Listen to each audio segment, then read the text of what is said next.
Bienvenue sur DMG TV, les histoires mystiques. Tu es nouveau sur la chaîne, n'oublie pas de t'abonner, de laisser un commentaire, de liker et de partager. Tu vas raconter une histoire. Il y a un numéro à l'écran sur le plus 237 655 81 90 17. Envoie ton histoire et on va jouer sur YouTube, Facebook et TikTok.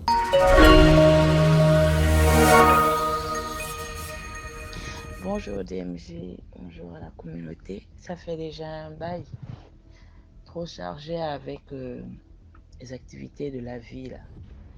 Mais bon, j'espère que vous allez bien. La santé surtout parce que c'est le plus important.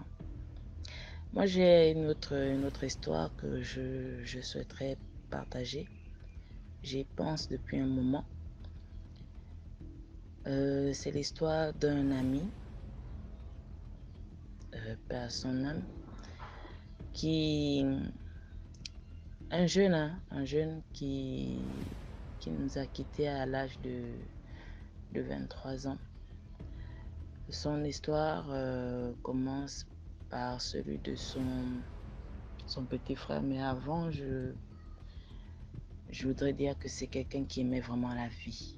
Jeune, mais c'était rare de le voir faire un jour complet dans sa maison, vu qu'il avait un beau-frère qui a une boîte de nuit, et ce dernier le prenait souvent pour aller gérer sa boîte de nuit, pour s'occuper un peu des affaires, enfin au niveau de la boisson et tout. Donc lui, il aimait trop on va dire le paraître. C'est comme ça on les appelle au Gabon. C'est des jeunes enfants qui montraient, qui donnaient l'impression que ça va là. Je suis pas en train de le juger ou de le critiquer, non, ça c'est même comme ça que j'avais l'habitude de parler avec lui. Et je disais que j'aimais pas sa vie là, parce que moi je partais en passant. Déjà même que j'ai connu la boîte de nuit avec un ami. J'avais quoi, 23 ans hein, quand je suis allée en boîte de nuit la première fois. Et depuis, c'est vraiment en passant. Donc comme quand lui aussi, il a fait ma connaissance, parce que c'était du style, il m'a vu. On avait 7 ans d'écart. Donc, il est venu, oh non, je t'apprécie, tu me plais et tout, commençait à draguer. J'ai dit, ah Seigneur, moi, vous les enfants d'aujourd'hui, là, vous êtes sans gêne. Donc après, on s'est familiarisé, il a commencé à me appeler grande sœur, je conseille et tout. Donc on va basculer directement à son petit frère, parce que vu qu'on se fréquentait bien, donc si je prends dans le détail, ça va être long. Année, bon, l'année, j'ai oublié. Une année, son petit frère, chez lui, il se faisait déjà tard, je pense, était en train de suivre la télévision. Tout d'un coup, il entend du bruit en cuisine. Et vu que à cette heure-là déjà, tout le monde dormait, lui, donc ça l'a surpris d'entendre du bruit en cuisine. Et là, il dit qu'il va là. La personne ne réagit pas. Et quand il regarde bien, il voit une silhouette. Donc pour lui, il se dit c'est un voleur. Il se lève et commence à crier. Qui est là? Voleur, présente-toi. Donc en parlant, il partait aussi vers la cuisine. Il voit la porte est ouverte. Là, automatiquement, il conclut que c'est un voleur. Il prend un objet, il commence à poursuivre la personne. Voleur, voleur, mais lui, il court, la chose aussi avance. Voleur, voleur, voleur. À un moment, il se blesse au niveau du genou. On ne sait pas avec quoi, il tombe. Petite blessure. Et quand il lève la tête, il voit la chose qui s'arrête et paf, elle disparaît.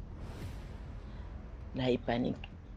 Il se dit, mais attends, j'ai poursuivi quoi? Un être humain ou bien quoi? Voilà, le petit, il revient à la maison, il explique que les parents se sont réveillés, la maman, parce qu'ils vivaient avec leur maman. La maman s'est réveillée, le frère, la sœur, il explique que voici la situation et tout. La petite blessure là a commencé à créer des palabres. Le pied s'enflait, des fièvres, jusqu'à on l'a interné. La maman Je ne sais pas comment je vais la qualifier. Parce que nous, en Afrique, on se dit souvent, lorsque certains parents sont faibles face à certaines situations, soit on les a déjà, comme on dit, mangé le cœur pour qu'ils ne puissent pas prendre ça au sérieux, ou bien, en fait, qu'ils puissent comprendre qu'il y a un souci, mais ils n'ont pas la capacité, la force là de se lever et de réagir. La maman, vraiment, elle était même allée dans une église éveillée, et là-bas, on l'avait dit, c'est pas simple, c'est un sacrifice qu'on veut faire. Et comme on avait déjà dit à l'hôpital que la petite blessure là est en train de s'aggraver parce qu'elle pourrit à l'intérieur, on va amputer le pied de l'enfant. Si tu emmènes l'enfant au bloc, l'enfant va mourir. À l'église, on avait déjà dit ça à la dame, que n'emmène pas l'enfant au bloc. Emmène-le à l'église, on va travailler dessus, on va faire dans l'indigénat. Elle n'a pas écouté. Elle a emmené l'enfant au bloc. Il n'avait même pas encore commencé que les gens sont sortis de la salle pour dire non, nous sommes désolés, mais le petit est mort. Ah, voici comment toute la ville est en deuil parce que le petit, il avait quoi, il pouvait avoir 17, 18 ans. Donc, l'école, on est allé informer, toute la ville était en deuil. Moi, je n'étais pas allée au décès de son petit frère parce que je n'étais pas informée, vu que à ce moment-là, lui et moi aussi, on ne se voyait plus trop, comme j'étais trop chargée dans le travail. Donc, c'est comme ça. Une fois, je le vois en ville, mais je vois que le petit a changé. Il est devenu. C'était quelqu'un de fort, hein. Il avait vraiment. Il n'était pas gros, il était vraiment musclé, avec la bonne taille. Je vois l'enfant amaigri, il a noirci, il est pâle. Je l'ai vu à distance. Après, je l'ai écrit un peu plus tard pour dire, mais petit frère, je t'ai vu aujourd'hui, mais vraiment, tu ne ressemblais pas à grand-chose. Qu'est-ce qui se passe? Oh non, je sors d'un décès, vraiment, j'ai perdu le petit frère. Je dis, mais comment tu as eu ça? Et puis moi, tu ne m'as pas informé, désolé, j'étais un peu dans le traumatisme. Il dit, ok, d'accord, en tout cas, comme tu connais le travail, passe me voir et puis on va en discuter, mais vraiment, mes condoléances. Il a laissé encore passer, je crois, une semaine. Quand je le revois en ville, je dis, mais comment tu vas? Je dis, oui, ça, il me dit, ça va bien. Et bon, je suis là, je gère. Ah, mais je te sens vraiment pâle. Ce jour, en fait, quand je repense à ça, je me rappelle que quand je l'avais vu, il y avait comme un mot, c'est-à-dire genre, qui était passé dans ma tête en quelques secondes, la mort. Quand j'ai regardé son visage, ça, ce mot-là est juste passé dans ma tête comme ça, la mort. Mais j'avais pas sur le coup, moi, je me suis dit peut-être que c'était à cause de la perte de son petit frère, mais je n'avais pas compris là à l'instant T que ça m'avertissait. Je l'ai vu, on a discuté, on parlait. Après, il me dit, en tout cas, ils ont réussi à avoir mon petit frère, mais moi, ils ne m'auront pas. Je dis, qu'est-ce que ça veut dire? Oh non, parce que ce n'était pas normal. C'est là, maintenant, il m'explique l'histoire, comme ça s'est passé, de la même manière que je vous ai expliqué là. Je dis, ah, mais si toi-même tu reconnais que c'est pas normal, ces choses-là, la manière dont tu le dis, c'est que tu vis certaines choses, que peut-être tu ne m'expliques pas à la longue. Mais si tu sais que c'est ça, fais tout pour que ça n'arrive pas. Parce que pendant que toi, tu es là à dire non, tout peut-être dans la blague, celui-là, ou en tout cas, l'ennemi, il sait ce qu'il veut.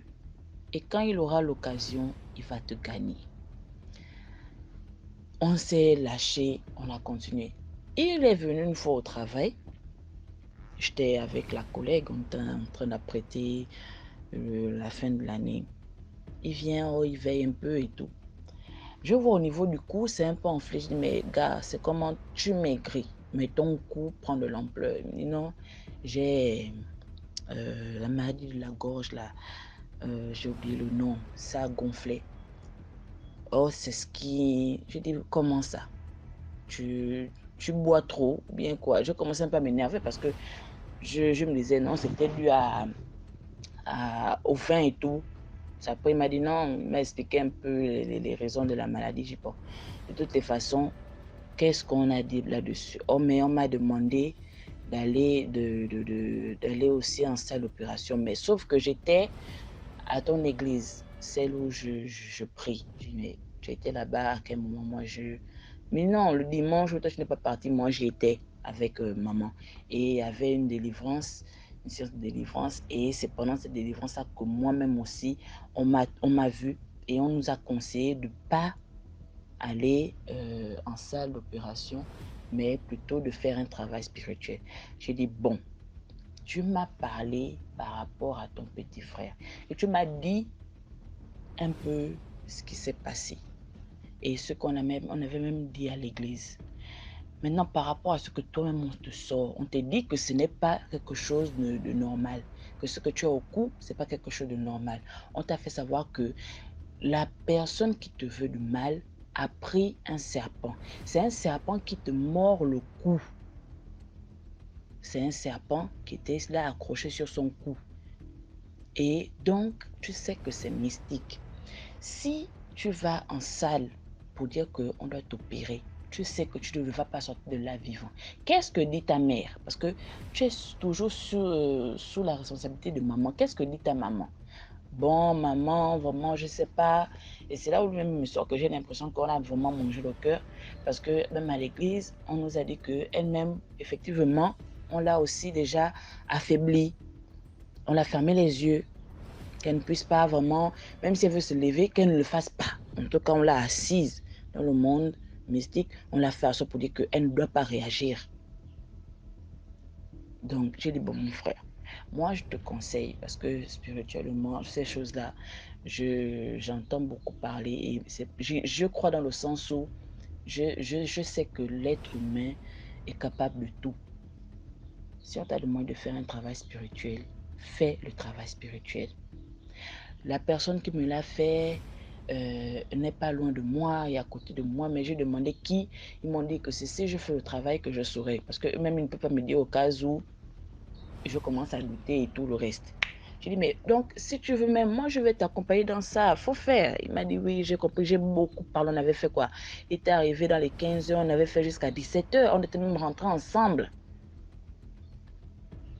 J'ai conseillé le gars, ok, d'accord, j'ai compris. C'était un lundi. Mardi arrive, le mois ne s'écrivait pas. Mercredi, il me dit, je suis à Libreville. J'ai dit, mais tu es à Libreville, pourquoi? Oh non, parce que c'est à Libreville qu'on va m'opérer par rapport à ce que j'ai. Je dis, mais tu es sérieux? Tu viens de m'expliquer une situation, tu viens de me dire réellement ce qui ne va pas. On t'a dit, c'est pas médical. On t'a dit que c'est mystique. Tu vas faire quoi à l'hôpital? Oh non, moi, moi mon cœur n'est pas trop là-bas, j'ai déjà envie de guérir. Je dis, mais faire un travail spirituel d'une semaine et aller te faire opérer pour avoir une cicatrice, si même tu sors de là vivant, tu ne trouves pas qu'il y a une grande différence? Travail spirituel, toi-même aussi, Dieu va te montrer des choses. Hormis ce qui t'arrive, il va te montrer des choses enfin, il va te parler sur autre chose. Non, je suis venue, en tout cas, je vais finir avec ça, je vais partir. Ah, mon frère. Bon, moi, je ne peux pas te forcer, hein, tu es grand. Je ne vais pas t'obliger, me dire, en tout cas, je suis aussi dans la prière. Mais entre-temps, quand il était ici, malgré tout ce qu'on avait déjà donné comme conseil, il continuait à fréquenter la nuit, il continuait à sortir, il continuait à aller dans cette boîte de nuit-là, à fréquenter le monsieur. Et il t'a passé le mercredi. On avait discuté le mercredi. Le jeudi, on ne se parlait pas, mais je voyais un peu des posts, comme c'est quelqu'un aussi qui aimait trop ces choses-là sur Facebook, sur WhatsApp.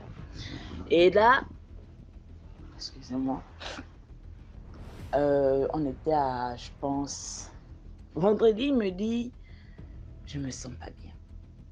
Et comment ça, tu te sens pas bien? Non, vraiment, j'étouffe davantage. Quand j'ai fait l'appel vidéo, je vois le gars est pâle, vraiment, il avait un visage. Je dois préciser que pendant qu'on était, il venait me voir, vraiment, son visage ressemblait à un palabre, mais je n'étais pas encore vraiment sûre de ce que je voyais. comme on dit, il y a des avertissements. Pour des gens qui se connaissent, automatiquement, ils vont dire non, attention. Mais pour ceux-là qui voient, mais n'ont pas vraiment la certitude, vont négliger. Il me dit, je me sens pas bien, j'étouffe et tout, je fais des fièvres, ça ne va pas. Je dis, ah papa, bon, il faut prier. En tout cas, comme tu m'as donné l'information, moi aussi, je vais prier de mon côté. Le samedi arrive, le dimanche arrive, j'ai pas de ces nouvelles. Lundi, le dimanche dans la nuit, mon cœur, toute la nuit, je suis là, pensive. Je pense à l'enfant. Mais qu'est-ce qui se passe? C'est comment? Lundi, je vais au travail. Mais mon cœur est là, c'est agité sur lui. Mais maintenant, va sur WhatsApp, même écrire ou bien appelle-le. Non, je n'avais pas eu cette idée-là, mais je pensais à l'enfant. Je rentre du travail le soir. Là, je dis, bon, je vais quand même l'écrire sur WhatsApp. J'écris sur WhatsApp, il ne répond pas. Il est connecté, mais ça montre juste les 2 barres sans le bleu, genre vu, mais il n'a pas lu. Je me dis, bon, peut-être il est occupé. Je vais sur Messenger, je vois il est connecté, j'écris aussi là-bas. C'est comment tu es en ligne, mais tu m'ignores. Toujours aussi pâle comme tu me dis là, c'est comment ça ne va vraiment pas, qu'est-ce qui se passe, explique-moi. Je quitte Messenger, je vais sur Facebook. Je commence à pager, je page. Je vois sa photo, en haut, on pleure. Non, c'est bizarre. Mon cœur là, bam. Je dis non, c'est faux, c'est une blague. J'entre dans sa page. Je vais, je page. Je vois encore RIP, bro, comment tu peux nous faire ça, etc. J'ai crié. Mais après, j'ai vu ça comme une blague. Non, jamais. Moi, je retourne d'abord sur Messenger. Vu qu'il était en ligne, comment tu vas me dire RIP à quelqu'un que moi, je vois connecter? Est-ce que c'est normal? Je vais en ligne, je vais sur Messenger, je dis attends, couillon, c'est quoi ton souci? Toi, déjà, comme il avait, je pense même 1 an avant, hein, il avait fait ce genre de post-là. Oh, je suis mort. Oh, je vous annonce là, le décès de tête. En fait, lui-même, sur sa propre voiture, il avait fait ça. Il est mort. Donc, nous, on était venus là, on vraiment pleurait. Après, il vient écrire en bas, vous souhaitez le malheur de qui je suis en vie. Donc, on s'était énervé contre lui. Donc, quand j'ai encore vu ça, je me suis dit, le gars là, vraiment, il s'amuse avec la vie. Attends, là où on est vécu une fois là, il est sérieux. Donc, je suis allée là-bas sur Messenger, je te jure que IMG, j'ai pété le câble avec lui. J'ai dit, mais toi là, tu as quel problème?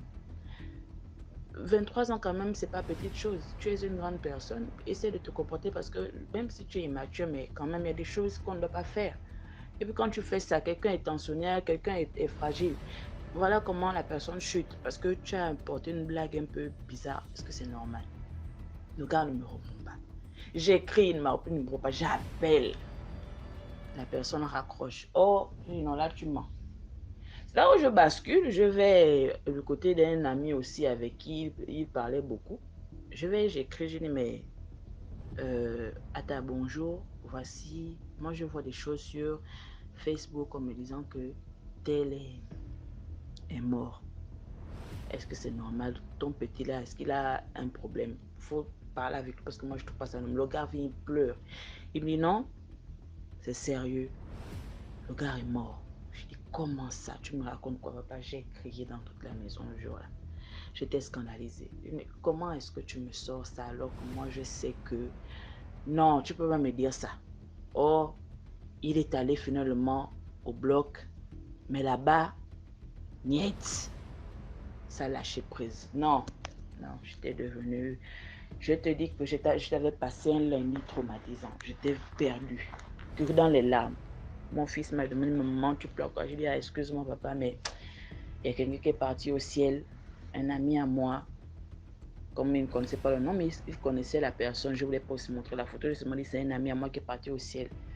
Donc, il a essayé un peu de me consoler, mais tout petit, il va comprendre quoi. Il est allé avec ses petits frères et tout le reste. Il m'a laissé. J'étais là vraiment déboussolée, triste. J'entends maintenant de partout dans la ville et là, je commence à vraiment sentir que c'était fort. C'est là où on a eu à faire le programme pour les funérailles et tout. Le jour, parce que c'est long, je vais basculer, le jour où son corps devait arriver, le père maintenant arrive. Et quand il arrive avec sa famille, il vient avec un régime de bananes et une bouteille d'huile rouge pour dire, vous avez tué le premier. Je me suis tue. C'est pas que j'ai accepté, mais je me suis tue. Vous ne vous êtes pas limité au premier. Vous avez également pris mon deuxième. Donc, sur mes 3 enfants, parce que le monsieur et la dame avaient 2 fils et une fille. Vous m'avez pris mes 2 héritiers. Et donc, à quoi la suite? Comme vous avez fait ça, voici le corps, nous sommes arrivés avec le corps. Le corps là ne va pas, on ne va pas l'installer pour dire qu'on va pleurer sur ce corps. Non. Vous allez préparer le corps là et manger. Vu que, apparemment, vous êtes maintenant des cannibales. Donc, vous allez manger ça. Ça t'a fait un tapage de taille. La mère était inconsolable. Le père, un moment, il a craqué, il a lâché prise. Tout le monde était en larmes. Mais c'était compliqué. C'est qu'ils ont eu une mort. Le petit frère et le grand frère ont eu 1 mois et demi d'écart. La mort les a attrapés ça comme ça en 1 mois et demi. L'autre est mort en mars. Lui, il est venu lâcher en mai.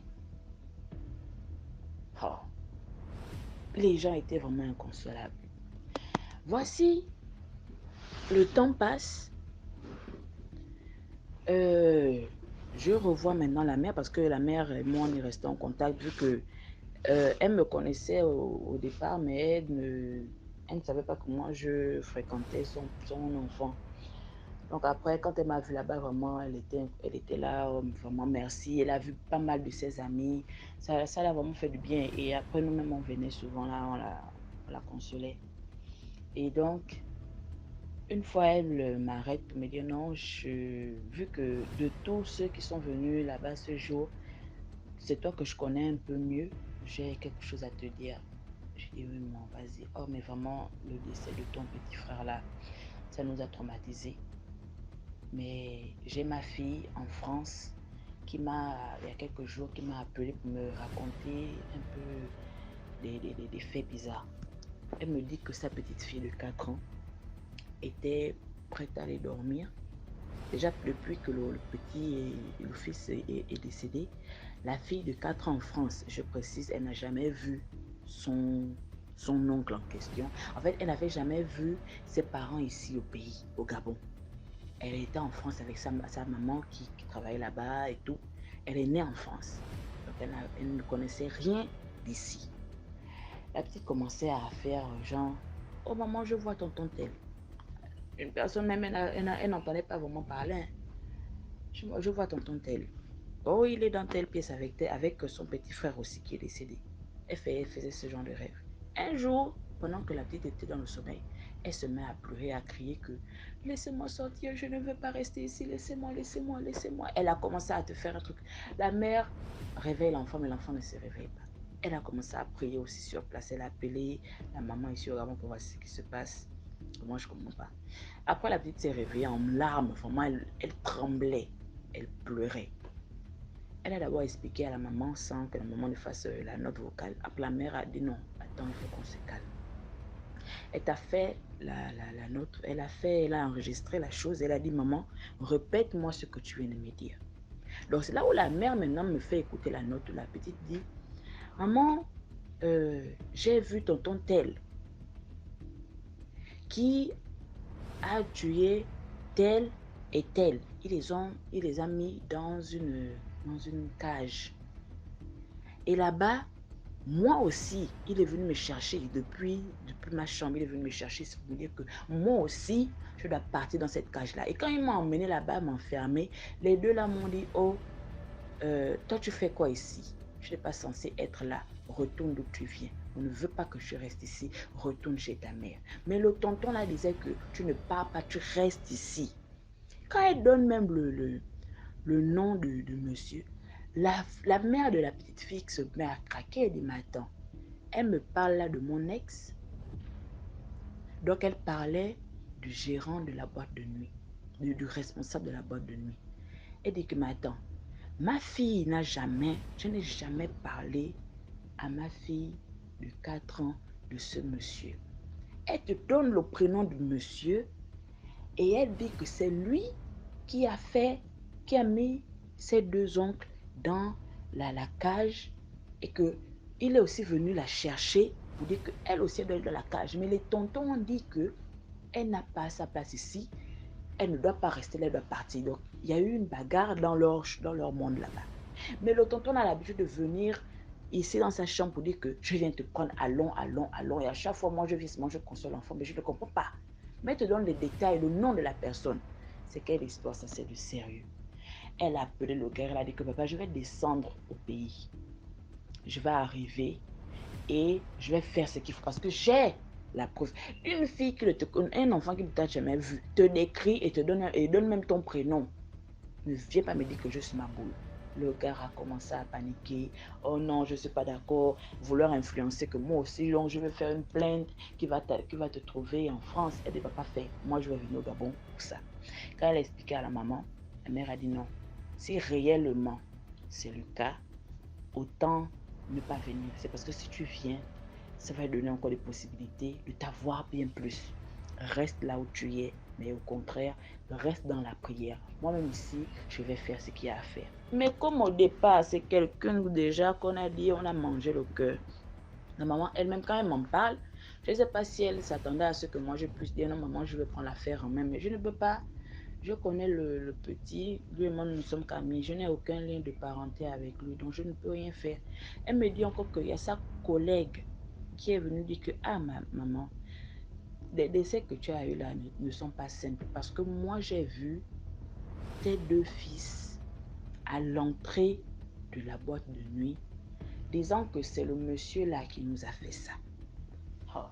J'ai dit, maman, mais quand tu en parles, moi-même aussi j'ai fait le songe où le petit est venu me dire, je suis venu te chercher à Long. Il m'a tendu la main avec un sourire. Je suis venu te chercher à Long. À un moment, je voulais me lever pour dire que je viens avec toi. Mais après, dans le rêve aussi, on me dit, mais il est mort, tu vas où? C'est là où j'ai dit, non, papa, je ne peux pas te suivre. Pourquoi tu dis ça? Allons, s'il te plaît, ne reste pas ici, viens avec moi, je veux parler ce jour. Non, je ne peux pas te suivre. Mon fils a besoin de moi, je ne peux pas venir avec moi. Dans le rêve, je parlais comme s'il pleurait. Je n'ai pas vu, mais après mon pasteur est venu aussi dans le rêve pour dire, laisse-la, pars seule. Donc on essayait le moins un peu de parler de ça. Il m'a dit, avant moi avec la situation, je ne sais pas, lui aussi il est en train de nous influencer et tout. J'ai dit, maman, les choses mystiques se traitent aussi dans les tribunaux. Si la petite fille peut parler, peut répéter ce qu'elle a dit, on va peut-être la tester plusieurs fois. Mais si elle insiste sur ce qu'elle a dit à sa mère, cette affaire-là ne va pas rester tranquille. Mais jusqu'à présent, on en a parlé. Ça n'a jamais abouti à quelque chose. On a enterré le gars depuis des années. Le responsable de la boîte de nuit est là, tranquille. Il a eu récemment un accident. Ça ne me regarde pas. En fait, ma petite histoire, c'était pour dire de vraiment faire attention. La confiance n'exclut pas la méfiance. Lui, il a fréquenté le monsieur parce que le monsieur apparemment était son ex-beau-frère. Il sortait avec sa grande sœur. Le monsieur l'a fait croire que c'était... il le prenait maintenant comme un petit frère. Mais malheureusement, il y avait un jeu derrière. C'était pendant la période du corona, tout ça là. Voici un peu où nous en sommes. Une maman, aujourd'hui, elle se retrouve maintenant avec une seule fille. La fille là même, c'est l'église qui l'a calmée parce qu'à un moment, elle délirait déjà. Elle aussi a commencé vraiment à délirer fort. Le jour même de la mort de son frère, elle me dit, ne reste pas trop ici. Déjà, moi, il est venu me dire que je n'ai même pas intérêt à venir voir son visage. Je n'ai qu'à rester loin de lui. Parce qu'il y a beaucoup de choses qui sont en train de se passer en ce moment même là où mon corps est installé là. Il y a des choses qui se passent. Toi, reste à l'écart de tout ça là. Ne t'approche pas de moi parce que si tu t'approches, tu vas nous suivre. Elle m'a parlé de beaucoup de choses. Moi, il faut faire attention. L'être humain est bizarre. L'être humain est bizarre. Les Rosicruciens du moment là, ce sont leurs propres parents tuent. Donc toi qui es ami ou bien qui est beau-frère, on ne va pas te prendre pourquoi. C'est pas seulement la famille. Hein. Même quelqu'un qui ne te connaît pas en passant seulement, il dit non. Il a besoin d'une vie pour son sacrifice. Il te prend et puis il part. Donc vraiment, faisons attention. Merci beaucoup TMG pour ce que tu fais pour nous. Et la famille, comme d'habitude, partagez, likez et surtout commentez. Bisous, bisous.